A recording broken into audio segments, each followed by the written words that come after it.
that was fighting for gay rights, and people were killed. Nobody was killed at Stonewall. Nobody was killed. When it comes to All-Star seasons, it's always a tricky thing to navigate because we're talking about queens that the fanbase already knows from their original seasons, in a game that weighs a lot more heavily on a contestant's ability to play strategically rather than a sole display of talents. That's what gives this franchise its flair. Ever since All-Stars 2, we've seen how production has tried their best to consistently provide us with crazy format twists that sometimes have succeeded while others have crashed and burned. That being said, All-Stars 8 went on to have a pretty mixed reception from viewers, feeling that it was a big disappointment, especially after the expectations people had for the first All-Star since All-Star 6 to not be comprised of winners. Yet were all these complaints valid? And what exactly could have been done differently to mitigate some of these mistakes? Well, get ready to dive into All-Stars 8, but before we start, please make sure to subscribe to the channel if you haven't already, as we're almost at 100k. Follow me on Twitter at GreenGayYT, and follow my brand new Instagram and TikTok at It's Green Gay. Now let's begin. In the summer of 2023, All-Stars 8 aired, the official follow-up to All-Stars 7 that pretty much cemented itself into history, being that it was the very first all-winner season to take place in the franchise. To add on to that, it's difficult to pinpoint where exactly to begin talking about All-Stars 8, since it does have qualities about it that served as good entertainment. It's more so, I guess, that the negatives outweighed the positives. One of the main critiques fans had with the season was that it was predictable. Given that from the moment rumors began circulating about what the final cast of queens would be, it was very clear that Jimbo was the one that had the biggest chance of getting the crown. I mean, she was easily one of the most intriguing queens, got cut short on UK vs. the World Season 1 after clearly becoming one of RuPaul's favorites, yet here she was, the first Canadian queen to be invited not just to a vs. the World season, but now the first Canadian to participate on the main All-Stars franchise, where she'd go head-to-head with a bunch of American queens. So this is where the divide starts in terms of people that like this season and those that don't.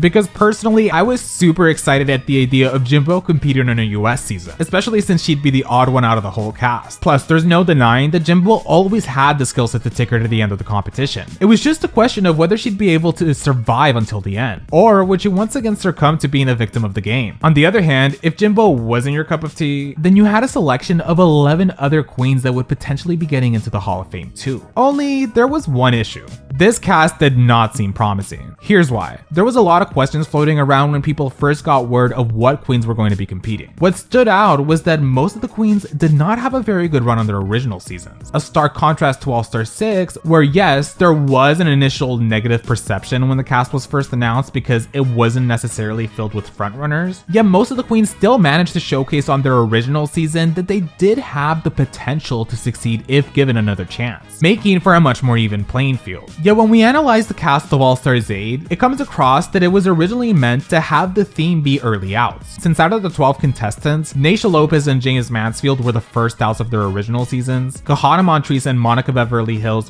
both got eliminated within the first 3 episodes of their seasons, and then we have Mrs. Kasha Davis and Lala Reed that while they did almost make it halfway through their seasons, they didn't exactly display themselves as a big threat. Even queens like Jessica Wilde or Heidi N Closet, that while they did manage to create a fanbase for themselves over the years, they'd still have a somewhat uphill battle since the competition this time around was a lot more elevated, with Jessica's last time competing being 2010 and Heidi's last time being when she was super broke and was being read to filth by Nicki Minaj. Essentially, the only queens from the cast that had actually done a good job on their original season was of course Jimbo, but that was closely followed by Kandy Muse, who was the runner-up of season 13 and was clearly going to be bringing her personality, so there wasn't really any doubt about whether or not she'd be making it far. The same sort of went for Darian Lake, who placed 4th on season 6, but as we all know, she'd have a pretty rough road ahead of her. So then that's kind of where the heavy hitter contestants stop. It became clear that All-Stars 8 was the cast of underdogs. So just like any good story or movie, you tend to want to see the underdogs prove people wrong, to actually achieve victory, rewriting the way people see them moving forward. Only with All-Stars 8, it ended up going in a completely different direction, because most of the underdog queens wouldn't go on to get any redemption. Instead, they crashed and burned faster than anybody could have expected. For example, the first 3 queens to go home were Monica Beverly Hills, Naysha Lopez, and Mrs. Kasha Davis. I don't think anyone was really expecting much out of Monica, so to see her go home first wasn't exactly a surprise. As for Naysha Lopez, considering that she was the first queen eliminated on season 8, it was tough, I think, even for people that weren't the biggest fan of her, to watch as she became the official second eliminated queen of All-Stars 8. In the case of Mrs. Kasha Davis, it really was a treat to be able to see her return. There was times where I had rewatched season 7 over the years and would see her elimination, and it would make me think think about how it'd be cool to see her get another opportunity, but never in a million years did I think she'd actually get one. What's more is that for her to come back only to say that she's actually now sober, updating her tagline from "It's always time for a cocktail" to "It's always time for kindness," jump-started a good narrative for her moving forward. Unfortunately, I think she quite simply was a victim of circumstance, because while she did do pretty decent in the first couple challenges of the season, it was only because of the sewing challenge on episode 3 that she ended up in the bottom 2. And given just how chaotic this look was, I don't think even producers were expecting to see such a creation that night. On a positive note, the premiere episode of All Stars 8 was a really good start, since it climaxed in Kahana Trees coming out of nowhere, slaying the challenge and earning herself her first win. Which brings us to the lip syncs. This time around, we started off with Aja being the lip sync assassin as she faced off with Kahana to a Beyonce song. It really was an awesome matchup. But moving forward, many of the lip syncs would begin to fall flat. Maybe it was seeing Jimbo flop so many times, or maybe it was that some of the lip sync assassins started to just feel like the most random selections, such as Nikki Doll, which listen, I love Nikki Doll and I'm so happy for her success hosting Drag Race France, but she quite literally only did one lip sync in her time on season 12 and she lost it. So it was funny to see her walk back onto the main stage, this time under the idea that she was a lip sync assassin.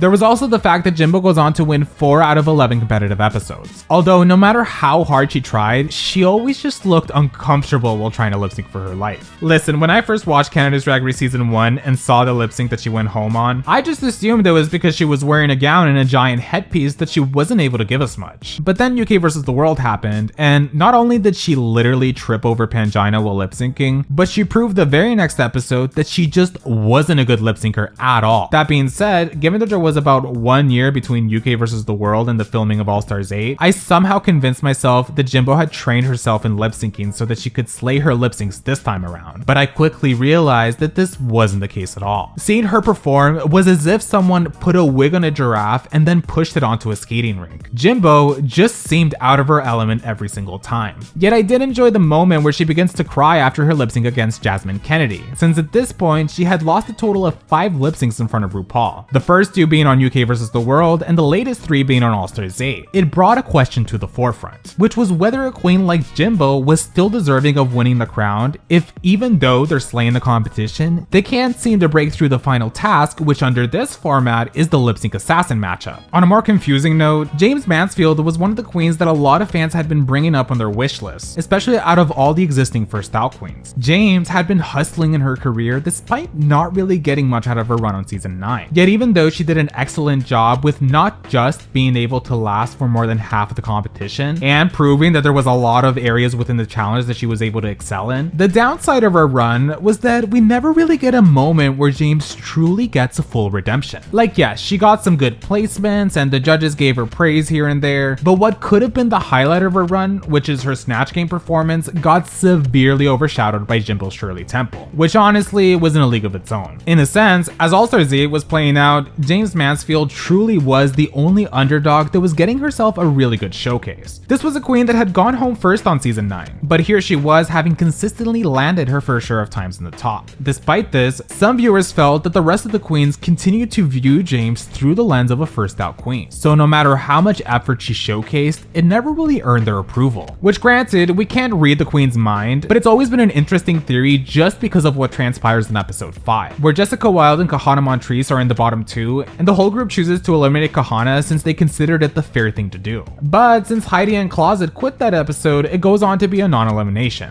which makes it even weirder when by the time we get to the end of episode 6, the bottom 2 is James Mansfield and Kahana Montrese. But despite James having had a much better showing both on that episode and throughout the season, they all end up choosing James Mansfield to be eliminated from the competition. Regardless, I know what you're thinking. While it's true that the quote-unquote season of underdogs resulted in most of the underdogs going home one after the other, there was still a chance for them to be able to achieve redemption with the Fame Games. Or at least that's what they thought. I don't think there has ever been a twist introduced to the show that flopped as bad as the Fame Games. Yes, the golden chocolate bar from season 14 does hold the #1 spot as the most questionable thing that was ever greenlit, but the Fame Games to me, in its own way, sort of trumps over that. Because listen up, while the golden chocolate bar twist was dragged throughout the entire competition, making for some pretty awkward elimination speeches and having no actual payoff by the time one of the queen reveals that they had the golden chocolate bar, at least to some degree, there was an active involvement and theme that this twist had within the viewing experience. And and for the queens left in the competition. Yet for the Fame Games, it was almost like watching all the queens compete for who could get the only participation trophy that the school could afford. Meanwhile, the smart academic kids were competing for who could get valedictorian. What made it worse was that in order to follow the Fame Games, you would have had to been tuning into every Untucked episode and wait till the end where they would highlight what the eliminated queens would have done for each of the respective runways. Only there was one issue. Most of the looks that we'd go on to see did not go on to become memorable for the viewers. If anything, many people commented on the fact that by the time the Fame Games had about 4 queens competing in them, most of the contestants were sort of proving why they got eliminated early to begin with. The Fame Games also relied entirely on the portion of the fanbase that engages in online conversation, when for the most part, a good portion of the viewers are passive fans. So while they'll tune in every week to keep up with the season, they aren't going to go out of their way to see what the queens are doing online or even put in the effort to go out to vote for somebody. What's more is that none of the queens seemed interested in actively campaigning to be the crowned winner of the Fame Games. Granted, we did get Darian Lake, who would jokingly go on Twitter and expose her cast members by dishing some dirt on them, which was cute, but it's crazy that it went on to be the only real form of active engagement with the fan base for a format twist that really did feel like it fell flat on its face. Although it wasn't all that bad, because for those that did tune into Untucked, someone managed to actually be entertaining this season. Mostly because the way they edited the main episodes cuts a lot of what went on after the queens get critiques and go back to the workroom. So you'd have to tune into Untucked to actually see the debate among the queens. And honestly, it was pretty decent. Granted, I know that most of the general audience doesn't tune into the Untucked from All-Star seasons, but given that All-Stars 9's Untucked was impossible to get through because there was no sense of tension and nobody was going home, highlights how elimination really does add a specialness to Untucked, since it's there that we get to really zone in on the final moments of whichever queen will end up having to leave the screen. A lot of people also discussed how the Fame Games didn't really start until Darian Lake, who was the 4th queen to be eliminated, started to walk out in her looks, receiving a lot of praise from people for the way she was interpreting some of the themes in the weeks after she got eliminated. There was also Kahana Montrese that had one of the most dazzling packages of the whole cast. Unfortunately, there was a lot of debate over who deserved to win the Fame Games. I mean, this was a cash prize of $50,000 that we're talking. Like, that could be a down payment for a small apartment somewhere. Now, an aspect about the Fame Games that nobody ever talks about is how by the end of the season, we find out that even though the narrative throughout every week was that fans had the power to decide who would be the winner, by episode 11, there was now a twist that while the fans are still going to be able to put in their votes, the eliminated queens now get to compete on the talent show, and the top 2 will lip sync to earn the power to multiply their votes by a certain number, which completely took away most of the power that was supposedly in the fans' hands, resulting in Lalaurie being able to multiply her votes by 3 and James Mansfield being able to multiply her votes by 2. The network also never released the official results, which would have been cool to see, and I'm confused as to why it was never released when they have shown transparency in the past, like with All Stars 3 when they uploaded who each of the eliminated queens voted into the top 2. But maybe it's just because they moved to Paramount Plus. Going into the runways of the season, a lot of the best ones came from queens that would go on to make it further into the season, which I guess makes sense. Even just looking at the cast, it was clear who would be for sure bringing the looks. On the other hand, the ball from episode 3 had moments like Heidi N Closet's runway package that really did make me think that she would have been in the top for the challenge. But then again, it's not the first or last time that I've disagreed with the way the judges have graded the queens' performances. I guess when it comes down to it, is that RuPaul does get the final say about what happens on the season. And I'm sure there's some story producers that will advise her which of the queens would provide the best material moving forward in the episodes, but ultimately, it really does come down to just Ru's personal taste. So she just didn't relate to Heidi's package as much as she related with others. Or maybe she just really didn't pay attention in the moment, since sitting from the judges panel is not the same as watching the runway on TV. Regardless, it must be frustrating to be a queen like Heidi that invested so much into the competition only to not really feel seen. But then again, that's the exact position that everyone in every cast from every season experiences. Plus, to me, the most baffling judging decision that I consider truly unfair is the season 10 premiere where Monique Hart was placed safe for this amazingly constructed outfit. But anyways, Heidi N Closet quitting the show midway through the season really did come out of nowhere. I guess we'll never truly know what is going on in the mind of a queen that can't deal with the pressure of the competition. So in order to protect themselves, they choose to quit and exit out of the situation that's causing them so so much pain. I think it sort of represents a big underlying theme behind each of these episodes, which is that the queens didn't seem like they were having fun. I know that obviously every season all of the queens are scared to get eliminated, but something about All Stars 8, most of the queens really did look like they were having a bad time, especially those that were struggling to get themselves a challenge win. Another problem with this season is that in a sense, it was like they were taking a step backwards. All winners introduced the concept of a non-elimination format, which many rightfully assumed would be reserved entirely for whenever the next All Winner season would take place. So it wasn't so much that All Stars 8 went on to have eliminations, it was just that the lip sync assassin format, while it was decently received on All Stars 5, by the end of that season, some people were already getting tired of it. For All Stars 6, it was interesting to see the format play out with a new cast of queens, but by the time we get to All Stars 8, it was like, oh,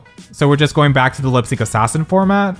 Okay. I want to emphasize that these critiques are purely from a neutral standpoint, since I was actually among the minority that enjoyed the season when it was originally airing, largely in part because I liked seeing how Jimbo was dominating most of the challenges. Yet I can understand now that it's been more than a year, how there's a lot of areas that needed improvement for the overall rewatch quality that this installment would go on to have. What's more is that this next point I'm going to bring up is something that's been gaining traction among the fans' conversations. There's an argument to be made and worth exploring as to why so many people felt disappointed with this season, and it's in regards to spoiler culture. It's one thing to feel that a season's outcome was predictable, but it's a whole nother story when you actively seek out the elimination order a whole year before the season even begins airing. What it does is that a lot of people take these spoilers and then create a giant set of made-up narratives, prompting most fans to develop these conspiracy theories for why they think the elimination order played out the way it did, when really they haven't even watched the episodes yet. What's more is that the subgroup of the fan base that reads these spoilers then convinces themselves to believe their own narratives. So by the time the season actually starts airing, it doesn't really matter what they see happen in the challenges or the runways, because to them, they already know where things are headed. All they have to do is connect the lines. For example, with All Stars 8, there was a lot of people that as soon as the cast was released were saying that the season was rigged for Jimbo, and even Kandy Muse, because she apparently was a quote-unquote production favorite. Now, even though it was obvious to me that Jimbo for sure had everything it took to win the season, it wasn't exactly as simple as that. There was still a lot of room for doubt. I mean, for starters, she was competing on an All-Star season, so literally there was going to be a total of 11 competitive episodes where there was a chance that she'd be up for elimination, and it would only really take just one queen to pick Jimbo's lipstick to have her eliminated from the series. A lot of people love to focus on production quote-unquote rigging the crown for Jimbo, but like what it came down to was that RuPaul liked Jimbo, and of course she was going to crown him, but in that same respect, had Jimbo gotten eliminated right before the finale by Kandy Muse, I think production would have been just as happy to be receiving what would have been one of the most shocking eliminations since Blue eliminating Pangina or Naomi eliminating Manila, at least in terms of a frontrunner of the cast going home. I mean, could you imagine the jump in ratings after Jimbo, who had won a total of 4 challenges on the season, got eliminated by Kandy Muse, who promised she would have his back? You can just taste the drama already. What's funny is that Jimbo was also clearly RuPaul's favorite on UK vs. The World, but that wasn't enough to save her from being up for elimination and going home on episode 3. I mean, you could argue that at this point maybe Ru was planning on inviting Jimbo back anyway, but A, not only do I doubt that since I don't think Ru was actively thinking about what her future projects are, but also what would stop her from having that same mindset on All Stars 8? I mean, hey, if Jimbo lost the season, maybe she would have been invited to Global All Star Season 3 a couple years down the line. I guess another thing to take into account is that just because you can tell where the competition is headed, it doesn't directly mean that it's a terrible season. I can bring up Sasha Colby from season 15, who everyone and their grandmother knew that she was gonna be getting the crown. But still, watching the episodes play out was an enjoyable experience, and trying to guess which of the other queens would be able to make it to the finale with her was still just as engaging. However, from a neutral standpoint, I can sort of see how even if you acknowledge that Jimbo absolutely slayed the competition, at one point it did begin to get tiring to some fans because really, she was dominating to a point where there wasn't much to critique her on, and it just seemed like she was miles ahead of the other girls. What it comes down to is that it's not so much about riggery and more so about who Ru likes. And yes, if Ru likes a particular queen, it will be a lot easier for her to overlook some of her flaws. But that's kind of part of the magic that the show's always been about. Ru even says it with quote, "I consult with the judges, but the final decision is mine to make." Unlike the judging panels from other franchises, Ru doesn't have to answer to anybody. It really is her playground, and she just invites queens to come play in it. So is it true that some queens end up having a stronger connection to Ru that gives them a slight advantage over everyone else? Sure.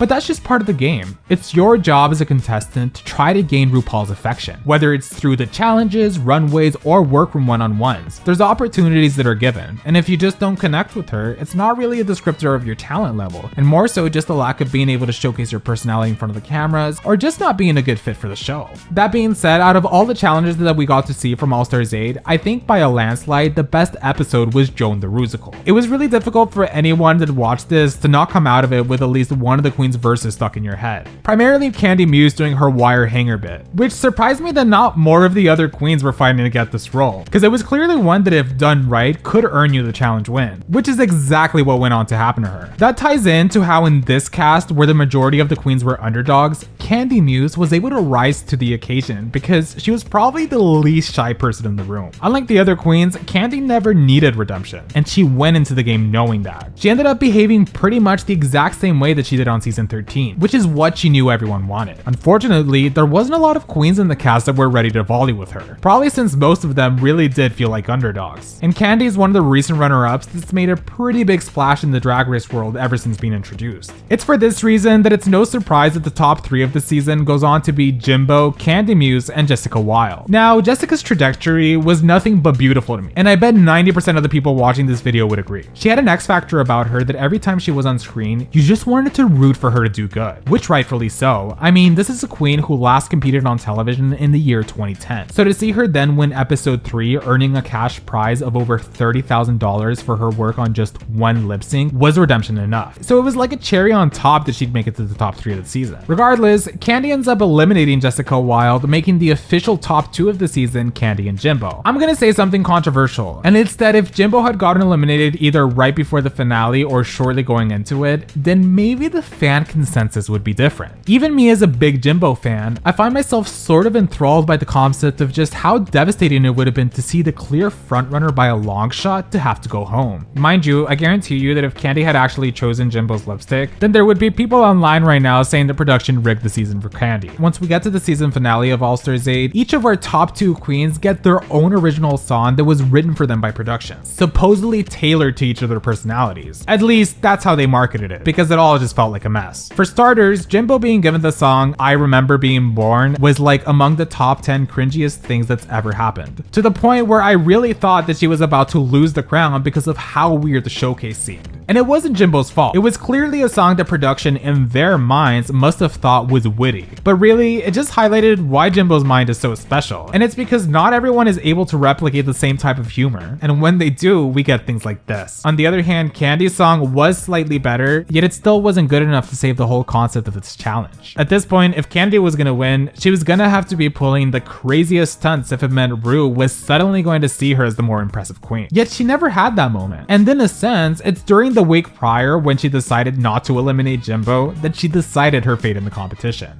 Regardless of everything, Jimbo's journey, even beyond All Stars 8, is one that deserves recognition. In Canada's Drag Race Season 1, she became one of the first queens that everyone was talking about just because of how weird and different she seemed from everyone else. Then on UK vs. The World Season 1, she changed the trajectory of her life with her talent show performance. That is honestly one of the most hilarious things that's ever happened in the modern era of the series. Even the runway she was delivering was at such a high level that it made sense that Ru had no problem bringing her back to compete on All Stars 8. Overall, while I don't think All Stars 8 will age well, I can also say that All Stars 9 isn't gonna age well either. Yet I do want to offer this point, which is that as a Drag Race superfan, I try my best to have a positive outlook on things. Whether that's the cast of a new season, the choices of new format twists, or anything that relates to the viewing experience. I think production this season did what they could to try to create suspense. The issue was that they were trying to sail on a sinking ship. Not because of standout queens like Jimbo, Kandy Muse, or Jessica Wilde, but because of the feeling of dread and defeat that you got from queens like Heidi N Closet, Kahana Montrese, or Alexis Michelle. While I do admit that the last 2 All-Star seasons from the main franchise were pretty big disappointments in terms of overall entertainment, I do hope that it's similar to like the season 13 and season 14 run where we got 2 really bad seasons followed by 2 really good ones. I want to take a moment to thank my patrons. In the Elite Pink Squad, we have Matthew Burns, Gay Uncle, Poppers Alberta, Sari Tish, Natasha De Leon, Las Potitas, and Cool Gal Nan.